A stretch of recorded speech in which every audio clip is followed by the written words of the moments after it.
Dzień dobry Państwu, witam w kolejnym odcinku naszego cyklu Z wody w piach. Różnica jest taka, że tym razem nagrywamy go dla Państwa tutaj w Iraku, w północnej części. Jesteśmy w miejscowości Al-Kusz, jednej z najstarszych miejscowości chrześcijańskich w Dolinie Niniwy.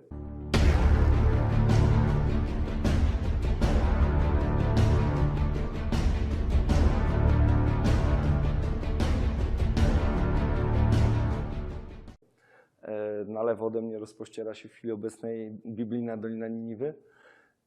Na terenie klasztoru, który ma 1400 lat tradycji, w związku z czym jest tutaj też jednym z najstarszych miejsc związanych z chrześcijaństwem. A chcielibyśmy Państwu króciutko opowiedzieć o tym, po co przyjechaliśmy tym razem. Przyjechaliśmy przede wszystkim rozliczyć duże projekty, które robiliśmy dzięki wsparciu polskiego rządu i to zajęło nam tutaj największą ilość czasu i spotkań. No ale przede wszystkim też również zobaczyć ich rezultaty. Na przykład wczoraj odwiedziliśmy tutaj w Dolinie Niniwy wioskę Karndżuk, gdzie 19 rodzin chrześcijańskich dostało wsparcie z programu dostarczania zwierząt hodowlanych wspartego przez KPRM. No i cóż mogę powiedzieć, jesteśmy naprawdę szczęśliwi. Żyje tam w chwili obecnej 70 osób, bardzo często osoby starsze, również wdowy.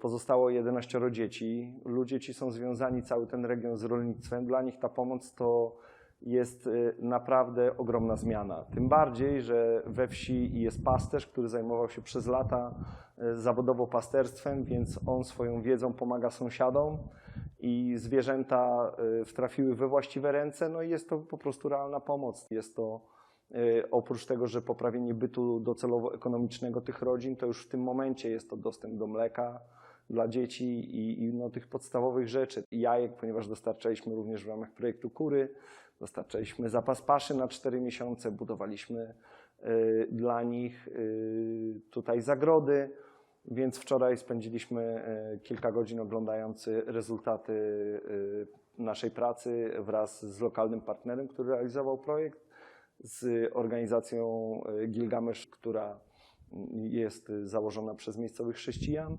Oczywiście odwiedziliśmy dalej na północ naszych przyjaciół Jazydów. Odwiedziliśmy ośrodek Our Bridge, gdzie również otrzymaliśmy przez 4 miesiące wsparcie polskiego rządu i my już ponad 2 lata tam jako fundacja wspieramy. W chwili obecnej jest tam ponad zarejestrowanych 350 dzieci. W zależności od pogody kilkaset z nich czasem tylko stoi, jeżeli są ciężkie deszcze i część dróg nieprzejezdna. Czasem prawie 300 dziennie uczęszcza tam na zajęcia. Zobaczyliśmy. Najważniejszym dla mnie tutaj punktem to była odprawa dla 2 organizacji tych lokalnych, ich przedstawicieli, wolontariuszy, omówienie rozliczenia projektu, wszystkich tutaj zakończenia prac, podpisanie oświadczeń i wszystkie inne rzeczy związane jak gdyby z projektami. To już mamy za sobą. A zawsze przy tego typu wyjazdach wychodzą rzeczy nagłe i niespodziewane. Czasem takie, którym można pomóc i że tak powiem, zobaczyć rezultat od razu.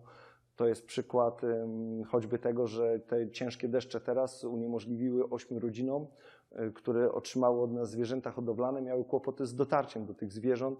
Chodzi tutaj o odległości rzędu kilkudziesięciu metrów, jednak błoto, glina i lejąca się z nieba woda, bo tak tutaj w grudniu wygląda większa część zimy, uniemożliwiały dzieciakom pójście do szkoły, dotarcie normalne do zwierzaków, pójście z nimi gdziekolwiek, opiekę.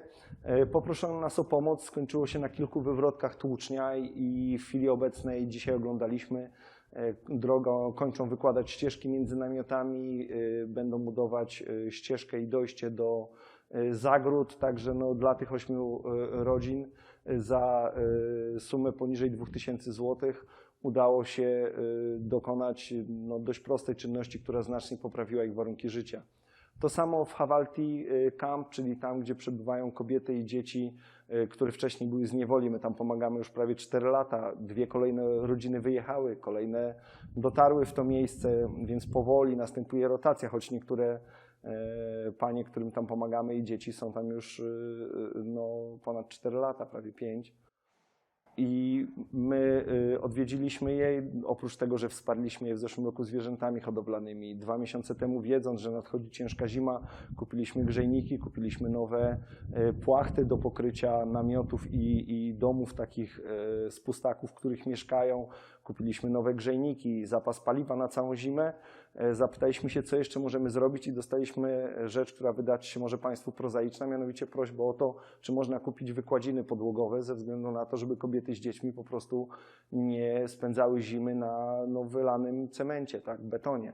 W związku z czym dla wszystkich 8 rodzin kupiliśmy wykładziny wraz z izolującą matą. Także wpierw w pomieszczeniach jest kładziona mata, dopiero na to są kładzione wykładziny i z ich punktu widzenia, proszę Państwa, no to jest bardzo duża poprawa warunków bytowych. Pomoc dla wszystkich 8 tych rodzin to była suma $500, czyli w chwili obecnej prawie równych 2000 zł dla 8 rodzin. 6.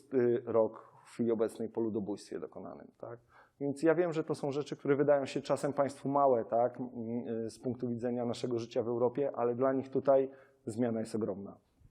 Z takich smutnych rzeczy wczoraj dostaliśmy wiadomość i przekazaliśmy drobne wsparcie. Okazało się, że sąsiadki organizują dla jednej z kobiet zbiórkę, czyli uchodźcy między sobą robią zbiórkę dla samotnej kobiety 20-letniej, która mieszka w namiocie.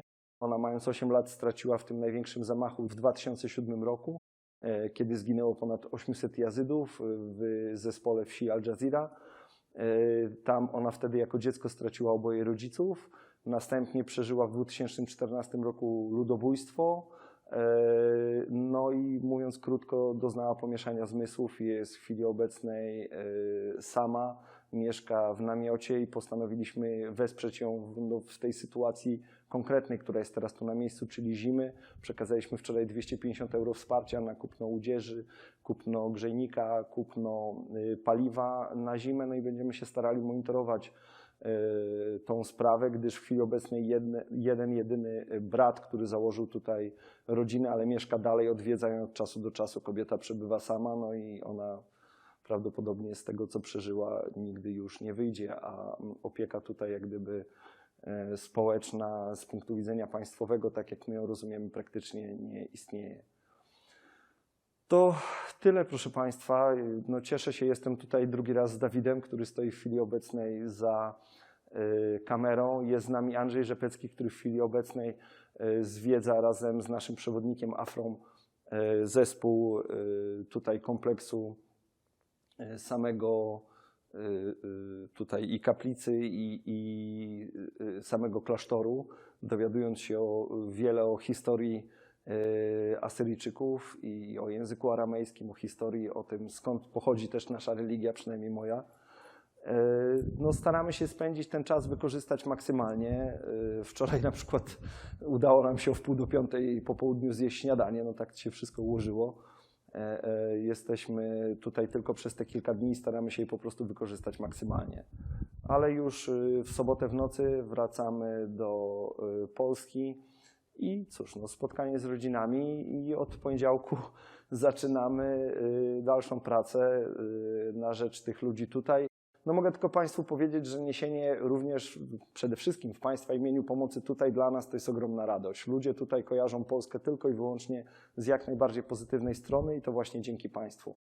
Bo no, w dziesiątkach małych spraw udaje się pomóc czasem od ręki. Dzisiaj rozmawialiśmy przez godzinę o projekcie dla 2 kobiet, którym ISIS zamordowało mężów, mieszkają w Snuni w górach. Chciałyby otworzyć małą piekarnię, tak? Poprosiliśmy o biznesplan, o wycenę całego projektu, bo to jest pomoc jednocześnie 2 rodzinom poszkodowanym przez terrorystów, a tak naprawdę jednocześnie ich praca to praca na rzecz całej wioski, w której w chwili obecnej tej piekarni nie ma. Staramy się, dzięki Państwu, dziękujemy w imieniu tych ludzi i naszym własnym, że umożliwiacie nam to robić. Bardzo Państwu dziękuję, pozdrawiam. Do widzenia. Generalnie trochę jak w Polsce, nie? Wiesz, brzoza przed chwilą, takie klimaty. No ja się na wsi wychowywałem, a drugą część rodziny też mam na wsi.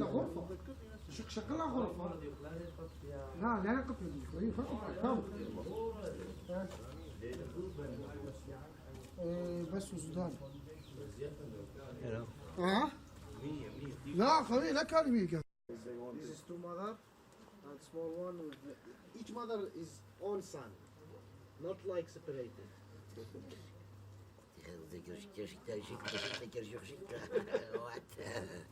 This one were expensive. انا له هوايه بيهم هوايه عندي هوايه رغبه بيهم هذول Mother is guaranteed to birth more than 3 times. لا ما جديد هذا Be there after free. 3 and Maybe half an hour maximum. yes, yes. Zostało nam maksimum 20 parę minut, pół godziny, nie? Przed wyjazdem.